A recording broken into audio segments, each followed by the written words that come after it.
성경 봉독하도록 하겠습니다. 열왕기상 13장 25절로 34절 말씀입니다. 지나가는 사람들이 길에 버린 시체와 그 시체 곁에 선 사자를 보고 그 늙은 선지자가 사는 성읍에 가서 말한지라. 그 사람을 길에서 데리고 돌아간 선지자가 듣고 말하되 이는 여호와의 말씀을 어긴 하나님의 사람이로다. 여호와께서 그에게 하신 말씀과 같이 여호와께서 그를 사자에 넘기심에 사자가 그를 찢어 죽였도다 하고 이에 그의 아들들에게 말하여 이르되 나를 위하여 나귀의 안장을 지우라. 그들이 안장을 지우매 그가 가서 본즉 그의 시체가 길에 버린 바 되었고 나귀와 사자는 그 시체 곁에 서 있는데 사자가 시체를 먹지도 아니하였고 나귀를 찢지도 아니하였더라. 늙은 선지자가 하나님의 사람의 시체를 들어 나귀에 실어 가지고 돌아와 자기 성읍으로 들어가서 슬피 울며 장사하되 곧 그의 시체를 자기의 묘실에 두고 오호라 내 형제여 하며 그를 위하여 슬피 우니라. 그 사람을 장사한 후에 그가 그 아들들에게 말하여 이르되 내가 죽거든 하나님의 사람을 장사한 묘실에 나를 장사하되 내 뼈를 그의 뼈 곁에 두라. 그가 여호와의 말씀으로 베델에 있는 제단을 향하고 또 사마리아 성읍들에 있는 모든 산당을 향하여 외쳐 말한 것이 반드시 이룰 것임이니라. 여로보암이 이 일 후에도 그의 악한 길에서 떠나 돌이키지 아니하고 다시 일반 백성을 산당의 제사장으로 삼되 누구든지 자원하면 그 사람을 산당의 제사장으로 삼았으므로 이 일이 여로보암 집의 죄가 되어 그 집이 땅 위에서 끊어져 멸망하게 되니라. 아멘.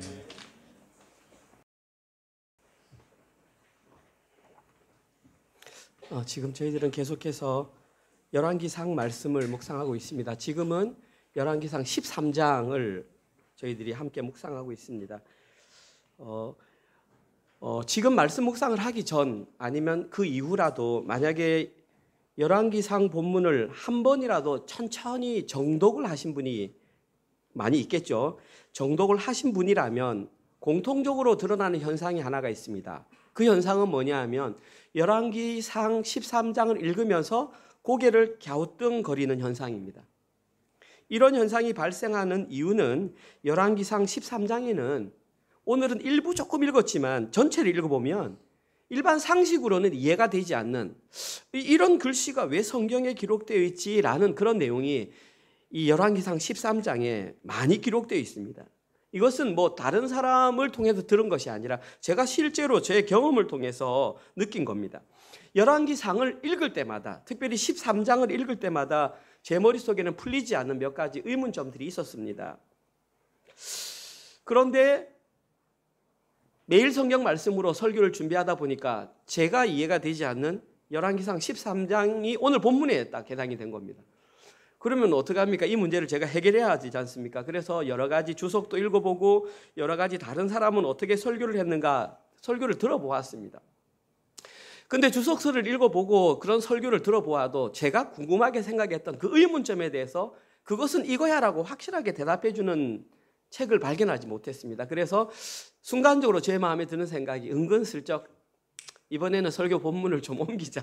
다른 걸로 제가 잘 모르는데 제가 이걸 어떻게 설교를 하나 이런 마음이 살짝 들었습니다. 그런데 사실은 성경 66권을 제가 다 해야 되는데 하다 보면 모르는 성경이 얼마나 많이 나오겠습니까? 그때마다 제가 본문을 바꿔버린다면 여러분들은 어디 가서 그것을 해소하며 알게 되냐는 사실입니다. 그래서 기도하면서 저도 다시 해답을 찾기 위해서 성경을 읽고 또 고민을 했습니다.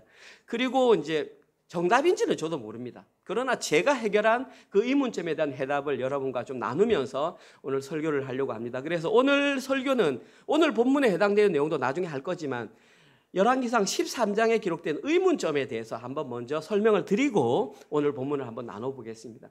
제가 열왕기상 13장을 읽으면서 발견했던 의문점은 세 가지 정도 됩니다. 첫 번째 의문점은 뭐냐 하면 왜 오늘 본문에는 선지자의 이름을 밝히지 않고 있는가? 이런 내용입니다. 왜 하나님께서는 다른 장에서는 누가 이렇게 이름을 밝혔는데 왜 오늘 본문에는 그 이름을 안 밝혔는가? 열왕기상 13장에는 주요한 인물이 세 사람이 나옵니다. 첫 번째에 나오는 사람은 하나님의 사람입니다. 그냥 이름이 하나님의 사람입니다. 두 번째 나오는 사람은 늙은 선지자입니다. 이름이 없습니다.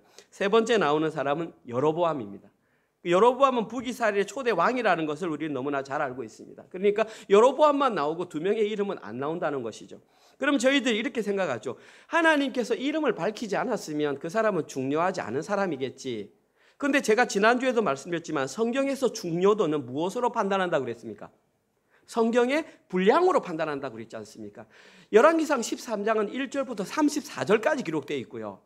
1절부터 32절 사이에 하나님의 사람과 늙은 선지자에 관한 내용이 나옵니다. 따라서 그 두 사람에게 배정된 구절은 32구절입니다. 어떤 사람에게 32구절이나 해당된다는 것은 그 사람이 엄청 중요한 사람이라는 사실입니다. 그러면 그렇게 중요한 사람의 이름은 왜 밝히지 않았을까? 이것이 저의 의문점이었습니다. 그런데 곰곰이 생각해 보니까 그 해답을 찾을 수가 있었습니다. 이렇게 오늘 그 사람들의 이름을 밝히지 않은 이유는 간단하게도 그 사람의 이름을 몰라도 되기 때문입니다. 중요하다고 했지 않습니까? 중요하긴 합니다. 그런데 중요하지만 그 사람의 이름을 밝히는 것보다 더 중요한 내용이 오늘 본문에 기록되어 있다는 사실입니다. 그러니까 그 사람의 이름에 집중하지 말고 진짜 알아야 될 중요한 내용에 집중하기 위해서 의도적으로 하나님께서는 그 사람들의 이름을 기록하지 않았던 사실입니다. 오늘 본문의 핵심 내용은 그것입니다. 이 사람의 이름보다 더 중요한 그 내용이 무엇인가? 그것을 알고 돌아가야 합니다. 제가 열왕기상 13장을 읽으면서 느꼈던 두 번째 의문점은 늙은 선지자는 왜 그런 행동을 했을까? 여러분들은 무슨 행동을 했는지 알고 계십니까? 묵상했던 분들은 다 아실 겁니다. 여러 가지 행동이 있습니다. 그런데 그중에 제가 가장 이해가 되지 않았던 것은 열왕기상 13장 18절 내용입니다. 그가 그 사람에게 이르되 나도 그대와 같은 선지자라 천사가 여호와의 말씀으로 내게 이르기를 그를 네 집으로 데리고 돌아가서 그에게 떡을 먹이고 물을 마시게 하라 하였느니라 하니 보십시오. 이는 그 사람을 속임이라. 첫 번째 이 사람이 했던 것은 뭐냐면 나는 너와 같은 선지자다 이렇게 밝혔습니다. 그럼 실제로 이 사람이 선지자였느냐? 20절에 보면 오늘 저희들이 본문인 열왕기상 20절에 보면 이렇게 나와 있습니다. 뭐라고 나와 있냐면은 여호와의 말씀이 그들이 상 앞에 앉았을 때에 여호와의 말씀이 그 사람에게 임하니 하나님의 말씀이 그 사람에게 임했다는 것은 그 사람이 누구란 말입니까? 선지자라는 말이죠. 선지자가 틀림없습니다. 그런데 오늘 보면 18절에 보면 저 사람이 했던 말 중에 나는 선지자다라는 말 외에는 다 거짓말입니다. 첫 번째, 그를 데리고 내 집으로 돌아가라고 천사가 말했다고 했습니다. 거짓말입니다.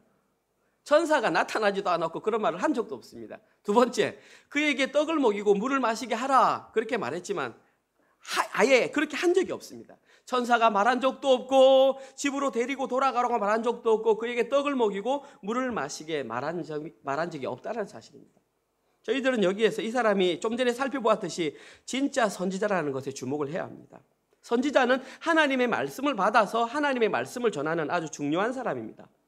그런데 어떻게 그런 중요한 역할을 한 사람이 입에 침도 안 바르고 그렇게 거짓말을 뻔뻔하게 할 수 있냐라는 것입니다. 더 놀라운 사실은 그의 거짓말로 인하여 저 하나님의 사람이 죽음을 당하고 말았다는 사실입니다. 너무나 억울한 죽음이 아닐까요? 사랑하는 성도님들은 이 내용을 어떻게 이해하고 넘어가셨습니까?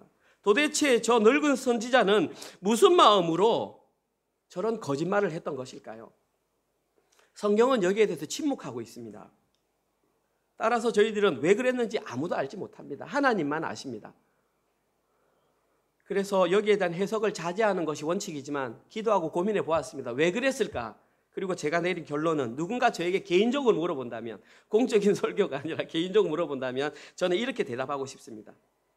이 늙은 선지자가 그렇게 거짓말을 했던 이유는 시기심과 질투심으로 인해 거짓말을 했다고 그렇게 말하고 싶습니다. 왜냐하면 이 늙은 선지자는 자신이 베델에서 떳떳하게 선지자 노릇을 하고 있었는데 자기가 알지 못하는 남쪽에서 어떤 선지자가 올라와서 무엇인가 선지자 노릇을 하는 것을 보니 그를 향하여 시기와 질투심이 들었다는 것입니다. 그리고 그것으로 인해 거짓말을 했다. 저는 이렇게 생각을 합니다. 어쩌면 이 늙은 선지자는 자신이 거짓말을 하는 걸 통해서 저 사람이 진짜 참 선지자인지를 밝혀보고 싶었는지도 모르겠습니다. 아무튼 결과적으로 이 늙은 선지자가 거짓말을 함으로 말미암아 하나님의 사람은 죽음을 당하고 말았다라는 것입니다.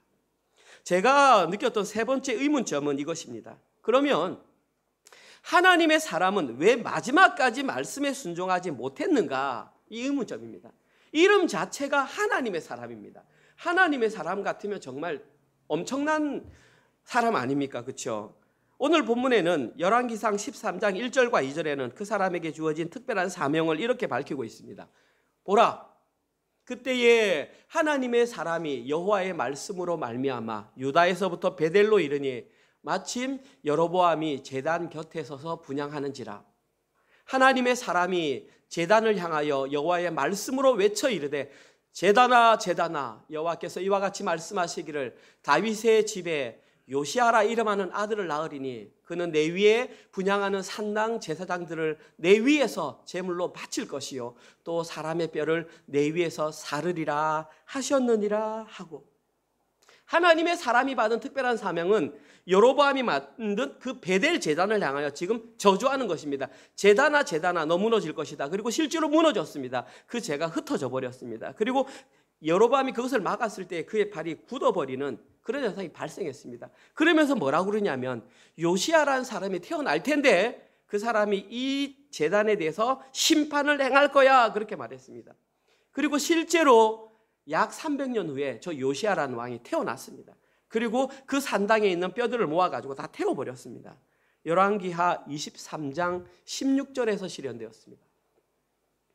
요시아가 몸을 돌이켜 산에 있는 무덤들을 보고, 그 무덤은 산당 제사장들의 무덤입니다. 무덤들을 보고 보내어 그 무덤에서 해골을 가지고 와서 제단 위에서 불살라 그 제단을 더럽게 하니라. 이 일을 보십시오. 하나님의 사람이 전하였더니 그 전한 여호와의 말씀대로 되었더라. 이 하나님의 사람은 하나님으로부터 그 말씀을 받아서 그것을 전했고 300년 후에 그것이 확실하게 실현이 되었습니다. 이 사람은 진짜 하나님의 선지자가 틀림없었습니다. 그리고 하나님께서는 그에게 두 가지 명령을 주었습니다. 그 명령은 열왕기상 13장 9절에 이렇게 명령을 내렸습니다. 네가 그 일에 순종했느냐? 그러면 이는 곧 여호와의 말씀이 내게 명령하여 이르시기를, 첫 번째, 너는 떡도 먹지 말며 물도 마시지 말라. 첫 번째 명령. 두 번째 명령, 왔던 길로 되돌아가지 말라. 물도 먹지 말고 떡도 먹지 말라는 것은 주저하지 말고 속히 고향으로 돌아가라는 것입니다. 그리고 왔던 길로 되돌아가지 말라는 것은 그 어떤 유혹에도 단호하게 대처하라는 것입니다. 너를 아는 사람을 만나든 어쨌든 그걸 단호하게 하고 바로 집으로 돌아가라는 것입니다. 하나님의 사람은 베델 제단을 향하여 저주를 선포한 후에 두 가지 명령에 확실하게 순종을 했습니다. 심지어 그 팔이 굳어졌던 여로보암의 팔을 고쳐주었을 때에 내가 너에게 극진하게 대접하리라 할 때 뭐라고 말했냐 하면 열왕기상 13장 8절에서 이렇게 말했습니다. 하나님의 사람이 왕께 대답하되 왕께서 왕의 집 절반을 내게 준다 할지라도 나는 왕과 함께 들어가지도 아니하고 이곳에서는 떡도 먹지 아니하고 물도 마시지 아니하리니. 왕이 호의를 베푼다고 하는데 그 호의를 단칼에 거절할 정도로 하나님의 말씀에 완벽하게 순종했습니다.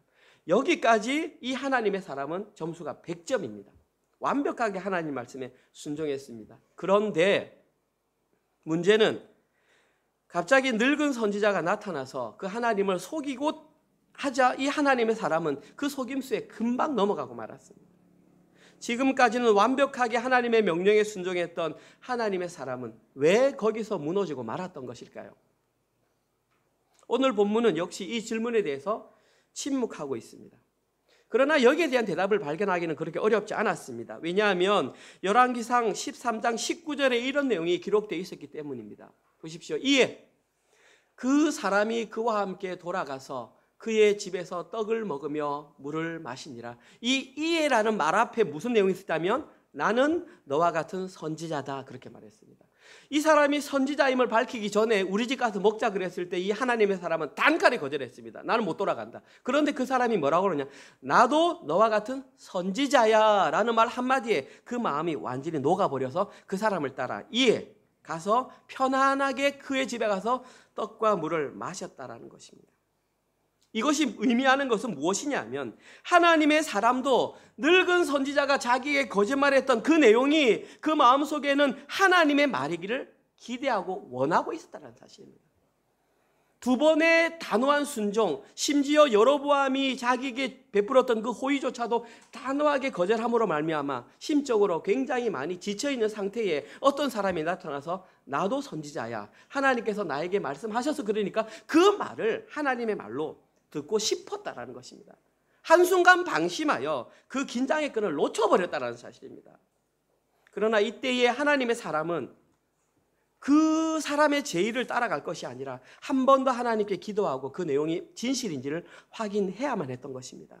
결과적으로 하나님의 사람은 왠지 억울해 보이지만 그 사람의 속임수에 넘어가 죽임을 당하고 말았던 것입니다. 여기까지 기록된 내용이 제가 생각했던 세 가지 의문점들입니다. 또 다른 의문점들이 있겠지만 여러분과 함께 나누면서 전체적으로 열왕기상 13장이 어떻게 진행되는지를 알아야 오늘 설교에 대한 내용을 이해가 아마 더 쉬울 것입니다. 그리고 오늘 본문으로 내용이 연결됩니다.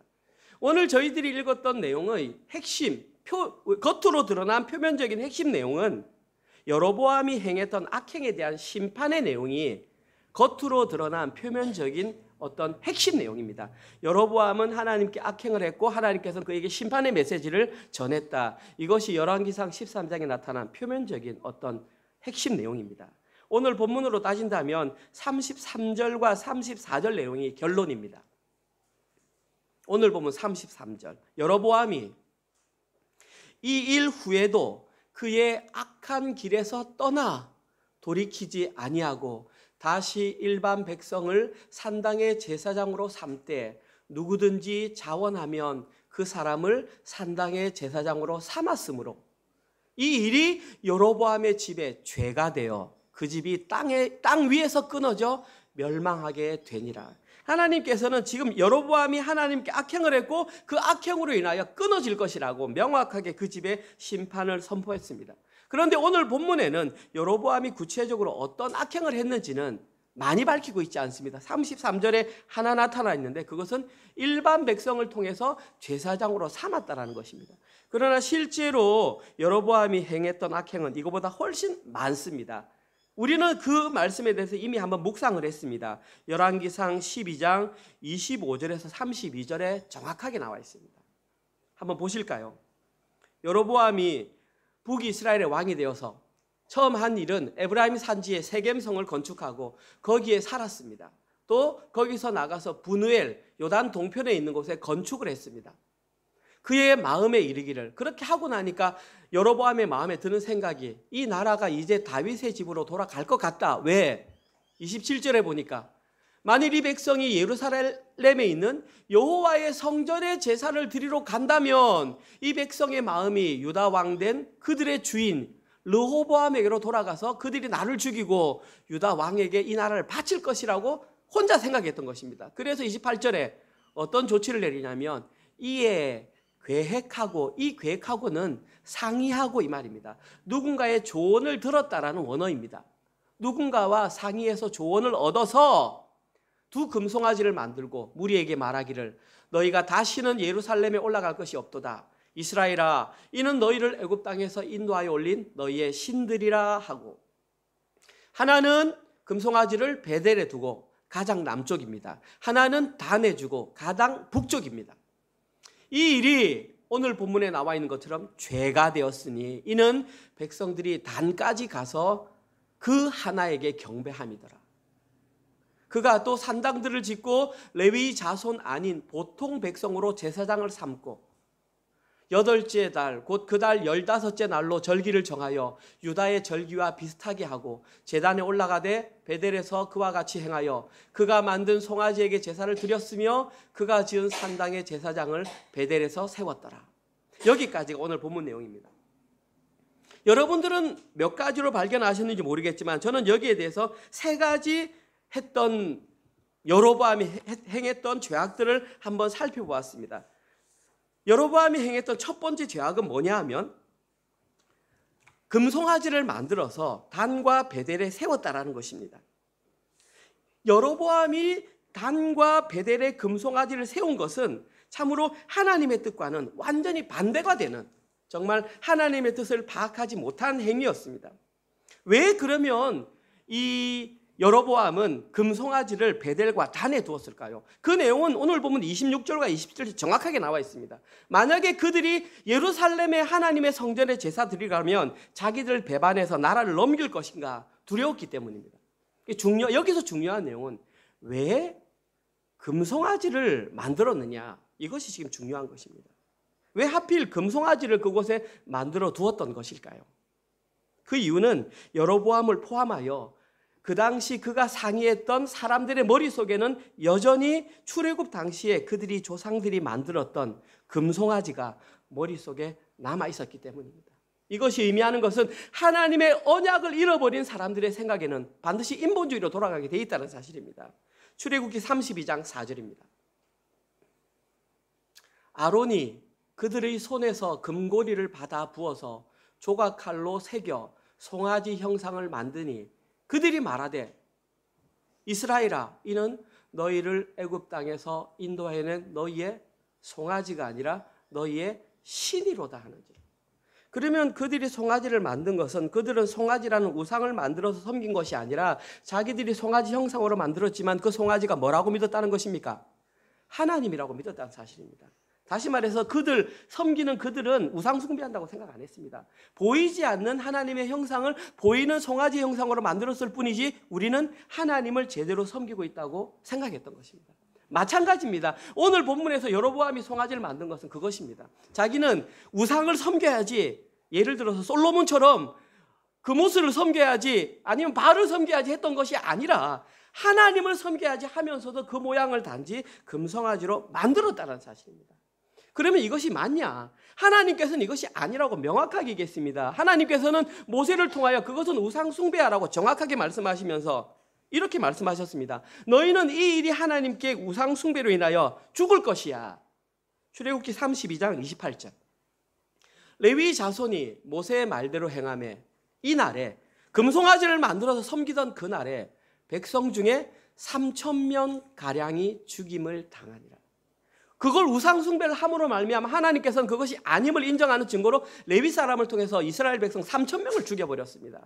이것은 하나님께서는 틀림없는 우상 숭배라는 것입니다. 여로보암도 지금 그와 같은 동일한 일을 행했다는 사실입니다.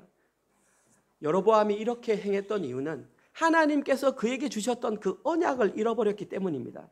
여러분들이 기억하실지 모르겠지만 하나님께서는 선지자를 통하여 그를 세울 때에 열왕기상 11장 38절에서 언약을 주셨는데 그 언약의 내용이 사무엘하 7장에서 다윗이 받았던 언약의 내용과 일치합니다.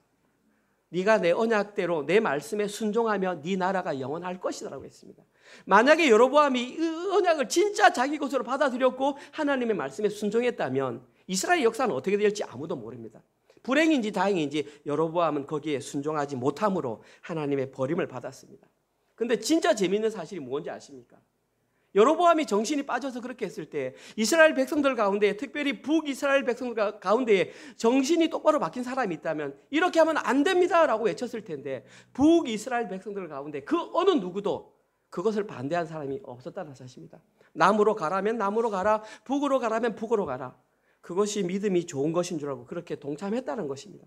이것이 의미하는 것은 우리는 여로보암 때문에 금송아지를 섬겼어요, 핑계할 수 없다는 것입니다. 그들이 선택한 것입니다. 그 책임은 그 백성들이 져야 하는 것입니다. 그 당시 실제로 레위인들은 그것을 섬기기 싫어서 남쪽으로 내려왔습니다. 그 내용이 역대하에 그대로 기록되어 있습니다. 두 번째 여로보암이 행했던 악행은 오늘 본문에 기록된 내용대로 일반 백성을 제사장으로 삼은 것입니다. 이것은 하나님의 율법에 어긋난 행동입니다. 민수기 3장 10절입니다. 너는 모세에게 말했습니다. 아론과 그의 아들들을 세워 제사장 직무를 행하게 하라. 외인이 가까이 하면 죽임을 당할 것입니다. 하나님께서 모세에게 틀림없이 율법으로 주었습니다.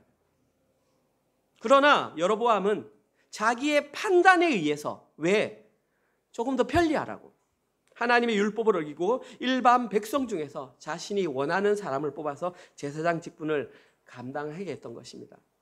여로보암에게는 자신의 편리함이 하나님의 존재보다도 더 컸던 것입니다. 이것은 하나님의 존재를 무시하는 아주 큰 악행이었습니다. 여로보암이 행했던 세 번째 악행은 절기를 자기 임의대로 바꾼 것입니다. 이스라엘에는 그런 율법이 있습니다. 이스라엘의 남자들은 매년 3회 예루살렘에 올라가서 제사를 지내야 한다는 율법이 있습니다. 그 절기는 6월절, 7.7절, 초막절입니다. 그리고 그 세 개의 절기 가운데 가장 큰 절기는 초막절입니다.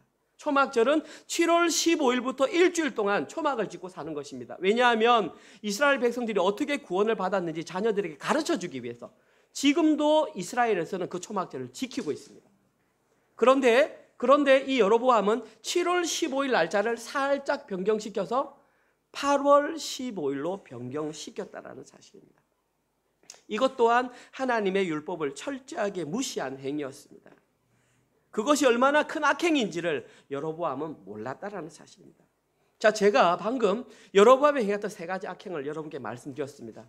기억하십니까? 첫 번째, 예루살렘이 아니라 베델과 단에 금송아지를 두었다. 두 번째, 일반 백성으로 제사장을 삼았다. 세 번째, 7월 15일을 8월 15일로 삼았다.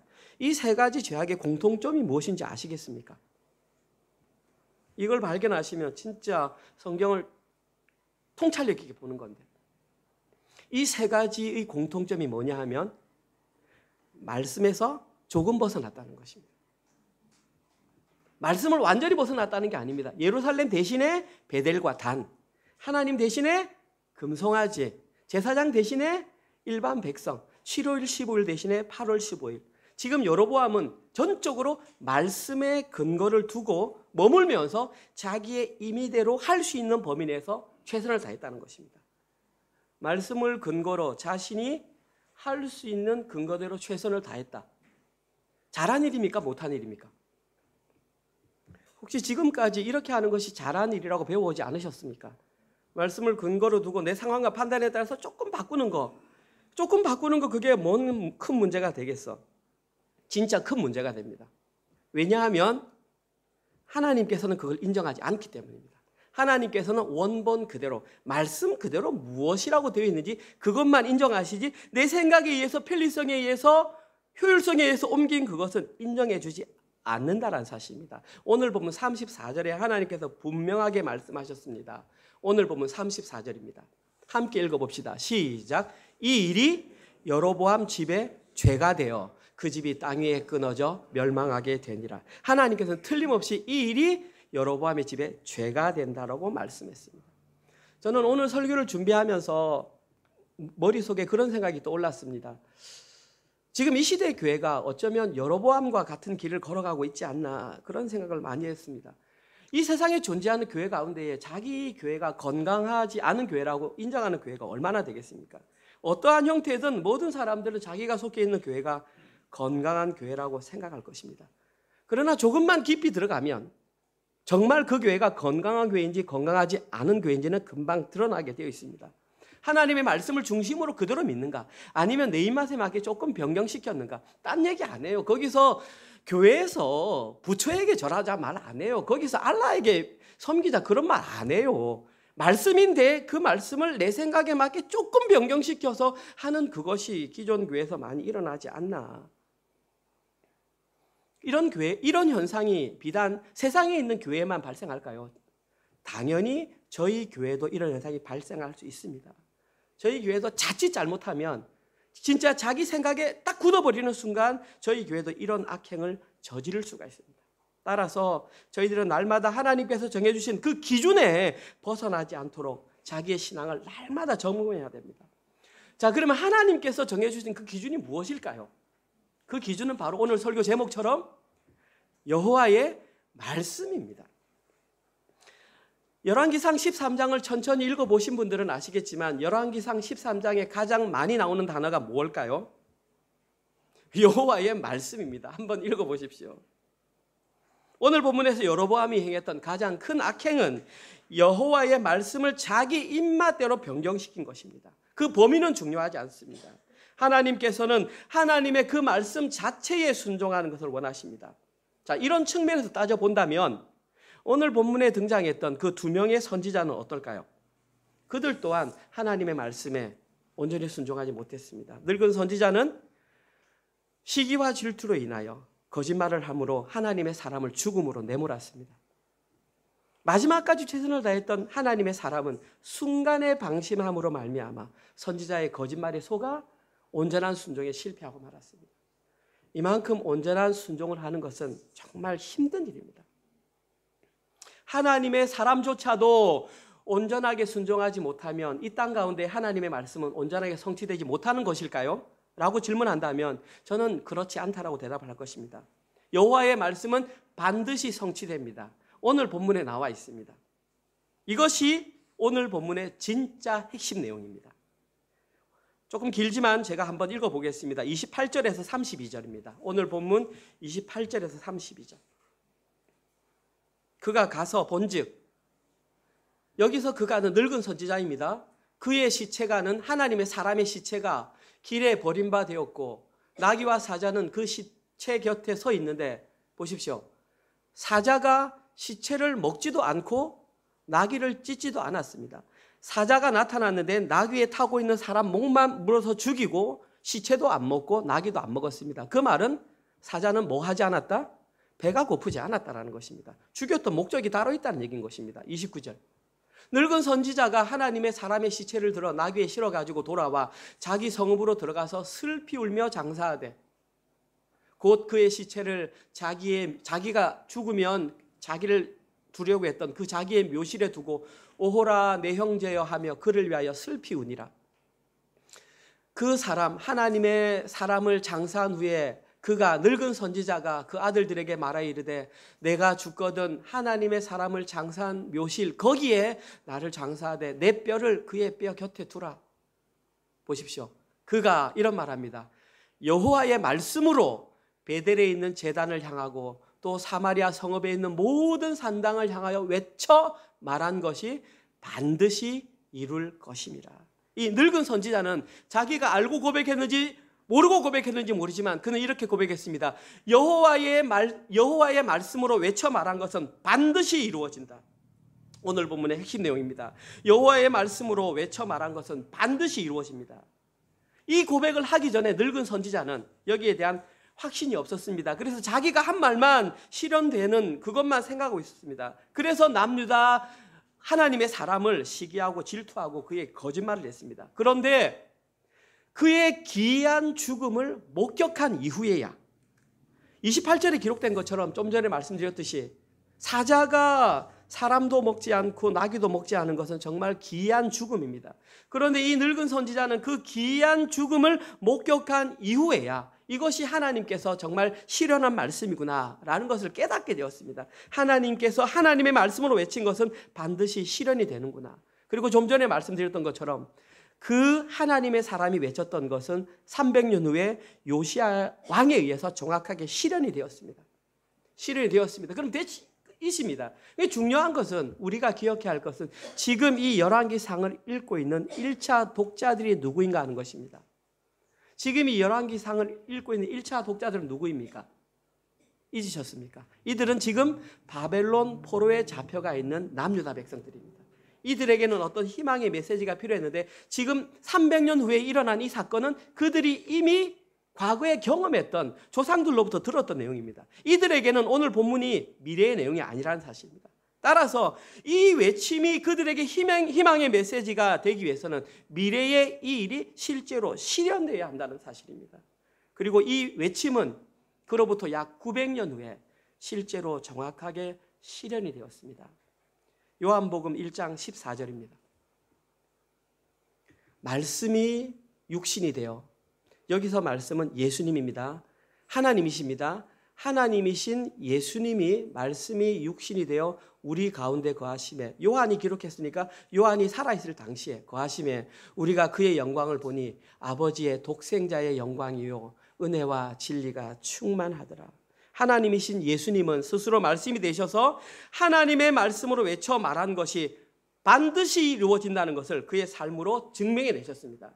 그가 살아간 모든 삶의 증명, 한마디로 요약하면 그것이 바로 십자가 복음입니다. 그의 성육신과 그의 대속과 그의 회복, 그 복음이 오늘 본문에서 말씀이 육신이 되어서 완전히 실현이 되었습니다. 다시 말해서 오늘 본문에는 장차 이 땅에 왕으로 오셔서 하나님의 말씀이 온전히 실현될 것을 알려주는 구원의 메시지가 오늘 본문에 기록되어 있었던 것입니다.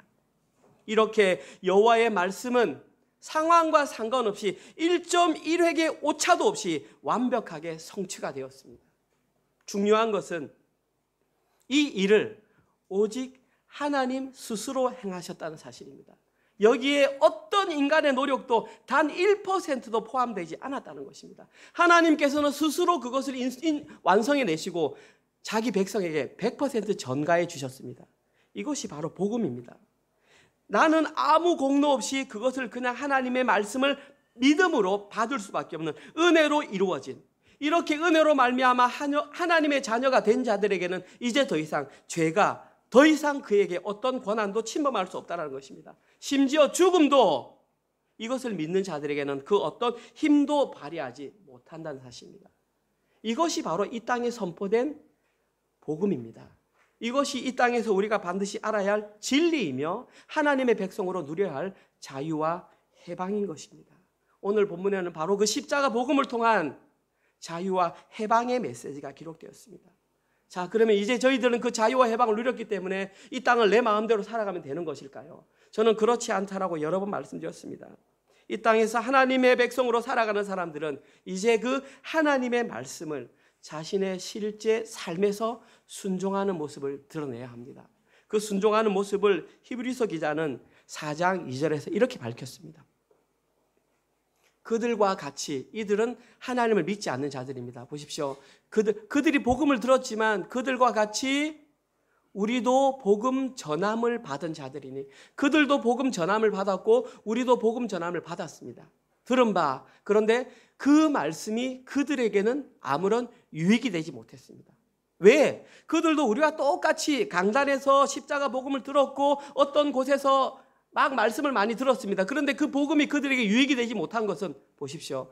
듣는 자가 믿음과 결부시키지 아니함이라. 그럼 복음을 듣는 것이 효력을 발휘하기 위해서는, 유익이 되기 위해서는 반드시 뭘 해야 된다? 믿음과 결부시켜야 한다. 그러니까 그냥 여기 와서 들어만 주면 되는 것이 아니구나. 그 전적으로 하나님께서 우리에게 은혜로 주신 복음이지만 거기에 대해서 우리는 우리의 믿음과 결부시켜야 하는구나. 저기에 믿음과 결부시킨 것을 구약적인 말로 말하면 순종입니다. 신약 시대에 기록된, 신약 성경에 기록된, 히브리서 11장에 기록된 믿음으로는 전부 순종과 관련된 내용입니다. 저희들은 이제 그 진리를 아는 자답게 말씀을 믿음과 결부시키는, 다시 말해서 그 말씀을 우리의 삶으로 살아내는, 말씀을 순종하는 것으로 드러내야 한다는 것입니다. 따라서 저희들은 자신의 현실의 삶을 통해서 하나님의 말씀에 철저하게 순종하는 모습을 보여야 합니다. 자, 우리가 하나님의 말씀에 순종하기 위해서는 무엇을 해야 할까요? 하나님의 말씀에 무엇이 기록되었는지를 알아야 순종할 거 아닙니까? 그러면 말씀을 더 많이 읽고 말씀을 더 많이 묵상해야 하는 것입니다. 이것이 오늘 본문에서 저희들에게 알려주고 싶은 내용입니다. 오늘 설교를 마무리하겠습니다.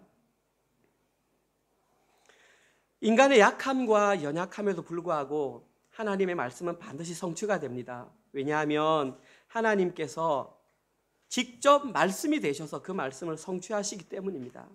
하나님의 자녀가 된 자들은 이제 그 말씀을 자신의 삶을 통해서 믿음과 결부시키는 그런 순종의 삶을 살아내야 합니다.